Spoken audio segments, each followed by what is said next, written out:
Hello दोस्तों, आप सभी को राम राम सीताराम। आई होप आप सभी अच्छे होंगे, स्वस्थ होंगे और सुरक्षित होंगे।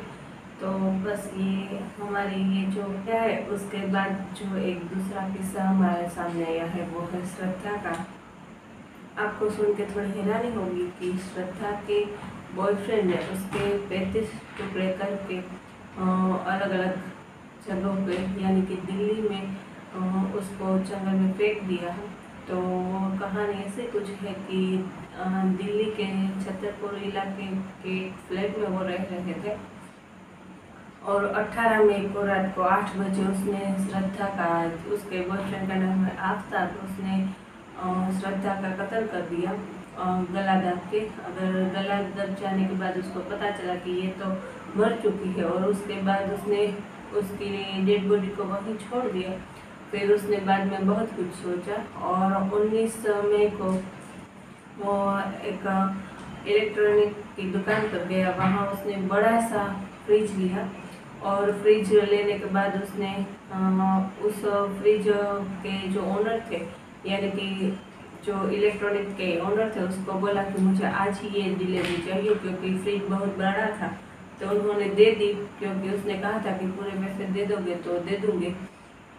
तो उन्होंने पैसे दे दिए। फिर बाद में जाके जब वो फ्रिज की डिलीवरी उसके घर पे होने वाली थी तब श्रद्धा की जो डेड बॉडी है उससे आफ्ताब ने उसके जो बाथरूम है उसमें उसने रख दिया था और उसके बाद उसने उनकी डेड बॉडी के 35 टुकड़े कर दिए यानी कि 35 टुकड़े कर दिए। फिर एक पॉलीथीन की बैग में उसको भर दिए और जितना हो सका उसने पॉलीथीन की बैग में रखा और बीजी जो दूसरी डेड बॉडी थी उसने उसको फ्रिज में स्टोर कर दिया।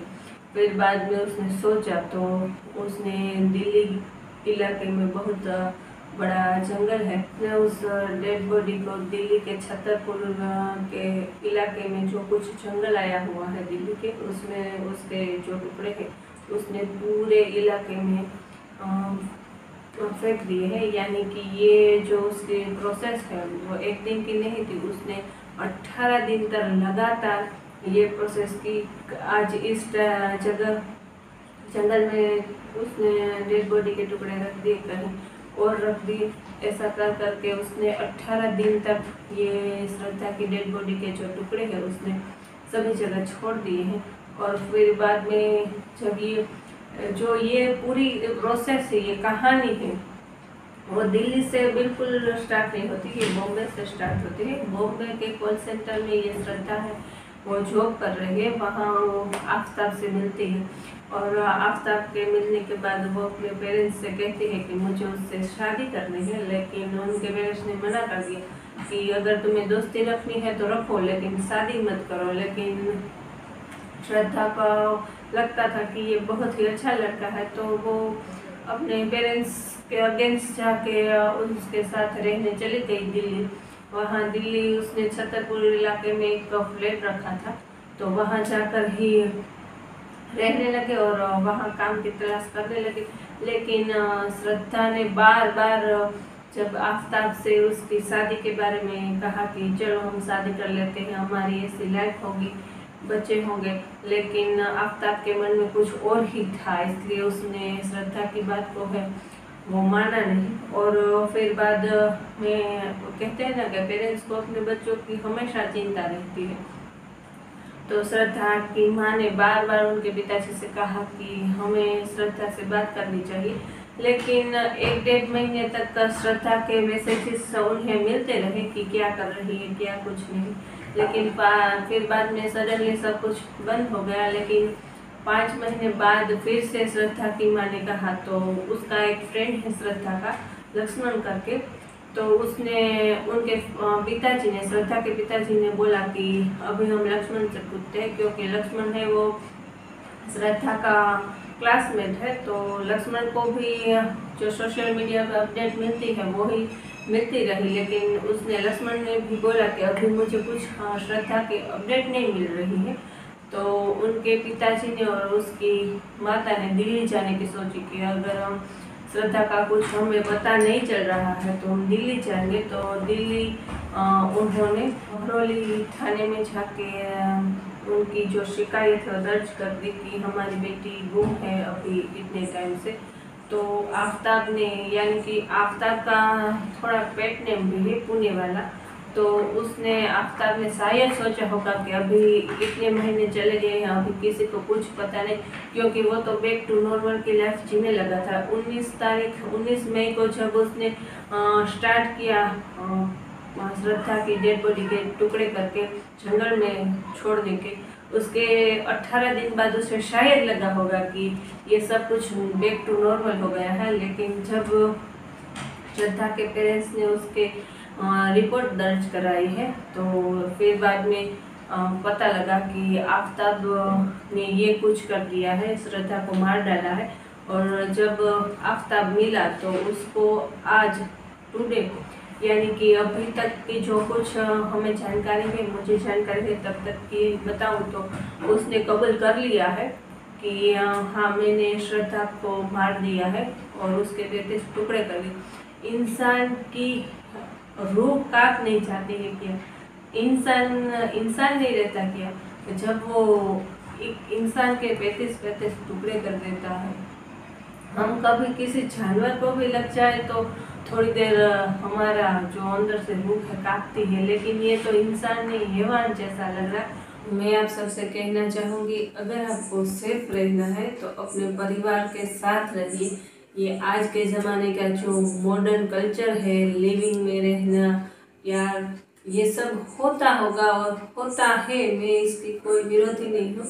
अगर किसी को अच्छा लगता है तो करे, ये सब की अपनी अपनी मर्जी होती है। लेकिन मैं आपको पर्सनली यही सजेस्ट करूँगी, अगर प्यार मोहब्बत करना है तो अपने परिवार से करो। अपनी सेफ्टी अपने परिवार के साथ ही है। प्यार करो, उसमें कोई दिक्कत नहीं है, लेकिन प्यार दिल से होता है, जानवरों से नहीं। हाँ, हम कह सकते हैं कि किसी इंसान को हम जल्दी परख नहीं सकते, लेकिन हम इतने भी अंधे ना बने कि किसी की नीयत को ही हम ना पहचान सके। तो बस इससे यही कहूँगी कि अपने परिवार के साथ रहो, अपने परिवार की सुनो। अगर कोई बड़े कुछ कह रहे हैं तो उसकी सुनो।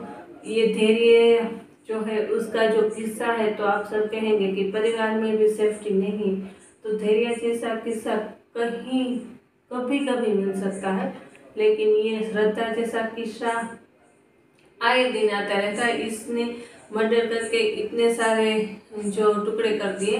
कई बार ऐसा होता है कि खुलेआम सूरत में जो हत्याकांड हुआ था, ऐसा हो सकता है। हमें बार बार इस तरह प्यार मोहब्बत के चक्कर में कितनों के खून हो चुके हैं, हमने देखा है। तो प्लीज़ रिक्वेस्ट है आप सबसे कि अपनी दिल, दिमाग और आंखें सभी को खुला रखिए और फिर बाद में कोई भी डिसीजन लीजिए अपनी लाइफ का। तो बस यही कहना था। और हाँ, स्पेशल बात यही कहनी थी कि ये मेरा जो चैनल है ये कोई न्यूज़ चैनल नहीं। कभी कभार मुझे जो बहुत ही दिल को छू जाता है, ऐसे टॉपिक्स होते तो मैं उन पे ज़रूर बात करती हूँ, क्योंकि मेरा ब्लॉगिंग का जो चैनल है तो हमारी ऑडियंस को मैं सतर्क करना चाहती हूँ हर हमेशा उसके साथ। मेरी जितनी भी ऑडियंस है तो मैं बस उससे सेफ्टी के साथ रहने के लिए कभी कभार इस तरह के वीडियो बना लेती हूँ। तो अगर आप सभी को मेरी ये वीडियोस अच्छे लगते हैं तो please like share and subscribe ज़रूर करें, लेकिन प्लीज़ न्यूज़ चैनल समझ के बिल्कुल भी सब्सक्राइब ना करें, क्योंकि मेरे जो सारे ब्लॉग है वो विलेज लाइफ के होते हैं, काउ मिल्किंग के होते हैं। तो आई होप आप सभी को अच्छे लगेंगे मेरे ब्लॉग्स। तो ही सब्सक्राइब कीजिए, क्योंकि सब्सक्राइब करना भी बिल्कुल फ्री है। तो चलिए मैं आपको बताती हूँ कि मेरी फैमिली क्या कर रही है।